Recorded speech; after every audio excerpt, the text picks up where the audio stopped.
Hi, my name is Sumit Roy and I run what must be the world's smallest learn by earning university.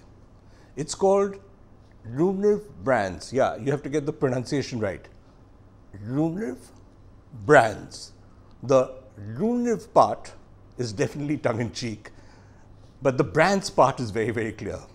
And the reason that the Rumnev part is tongue-in-cheek, I'm going to explain with this little bit. How many of you have learned to ride a motorbike? Did you have to go to college for it? Did you go for a certificate course? Did you go for a postgraduate course on it? The way you probably learned is that you rode and somebody rode pillion, showing you the gears, making sure that you could ride, and then he got off. And that's actually what I do for people around the world. I just show them a few of the very simple gears there are to make a business into a brand, and then I get off. And those gears are so simple, so much common sense that I'm wondering why people make such a fuss about building brands. Here are the questions. You only need to start with answering what's the obvious emotional truth on which your brand is based. If you know the obvious emotional truth that your brand is based, okay, some people call it consumer insight, but the word insight has been so overused that I prefer to just say obvious emotional truth. Because once you have that truth, it'll be so obvious that it'll surprise you. And once you know that truth, you'll also know the business that you're really in. So let me explain this just a bit. I'll take the example of a brand that's dead, but it need not have been dead. Kodak thought they were in the films and camera business, but actually they were in the memories business, because the obvious emotional truth is people take pictures to share memories. And if they remembered they were in the memories business, they would have created Instagram and they would still be alive. Unfortunately, they thought they were in the product film or the product camera, and they even forgot to put a cell phone into their camera, because that's how people share pictures nowadays. Moving on, so what's the obvious truth on which your brand is based, and therefore what business are you really in, and then therefore at whom is your brand aimed? So Kodak would have been aimed at anybody who wants to share their memories. Once you know that, yes, you've got to work out the brand persona. If the brand were a person, what are the kind of adjectives that you would use? You don't have to go into great lengths. You see, every city has a personality and nobody really designed it. But you would know that Bombay has a different persona from Delhi, has a different persona from Bangalore, has a different persona from London, etc. And this emerges. It also emerges almost in the way that the consumer or the user of that city creates it. And that's true. A brand changes based on its user community. But should you want to design a brand, it can be like Singapore, who decided that their city will be clean, hospitable, and commercially savvy, which is why a lot of people from the Asian countries used to go there, because they found maybe Hong Kong a little too rude. Then, of course, when goods and services were freely available in India and in the subcontinent, Singapore chose to be clean, hospitable, and adventure savvy. So much so that they created Sentosa Island so that their city could now be seen as welcoming adventure. So that's actually how you can design your brand. It's not only in communication, it's in the product itself that you can design the brand.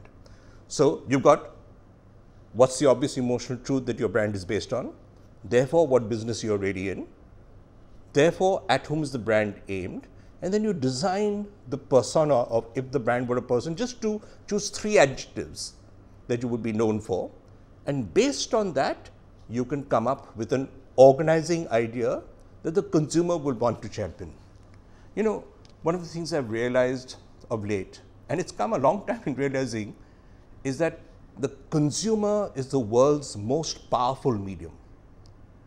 I grew up in advertising. It's true. I learned how to build brands with Ogilvy and Mather. I learned how to build people who build brands at Lintas. And when I started what was called Univ ads at that point of time, and when it became and emerged into Univ brands, I realized that there are more ways to build brands than just advertising. And one of those strongest medium, the strongest medium that exists is actually the consumer. And now, thanks to the internet, word of mouth has again become the strongest medium that you can use. By the way, word of mouth always was the strongest medium. And I personally believe that advertising that has a word of mouthable idea is much stronger than advertising that doesn't. Advertising that doesn't has to be repeated several times. Advertising that does have a word of mouthable idea spreads very, very fast. Once you have that organizing idea, I know some people sort of think of it as a tagline, but it doesn't have to be. Some of the world's strongest brands now don't have a tagline. Google, what's the tagline? iPad, what's the tagline? They don't, but they do have an organizing idea which is embedded not just in their advertising, it's embedded into their product, their pricing, their packaging, their placement, their purchase experience, their prosumer policy, sure, their promotion policy, and even the profit policy. For example, there's a brand of shoes in America called Tom's Shoes. They're canvas shoes, and all they have as a profit policy is that one pair of Tom's shoes is given free to someone in Africa in the exact design that you bought. Tom's now doesn't need advertising because by word of mouth, or shall we say word of mouse, it's spread. And people who are wearing Tom's shoes, those who are looking at them also already know that here's a guy whose heart is in the right place.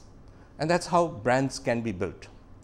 So you see, since, shall I say, around 1996, I've been helping people grow their brands by answering these very, very simple questions. And by about 1998, I found my business coming from all across the world thanks to the internet. Just like me, anybody can start a business on the net because all you have to have is a strong, sustainable idea.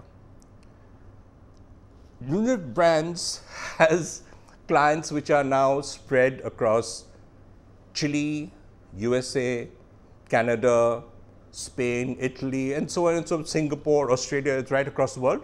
And what I've been trying to do now is to help people again in the subcontinent that I grew up in, helping them understand that the consumer is the world's strongest medium and creating consumer tribes is not all that difficult.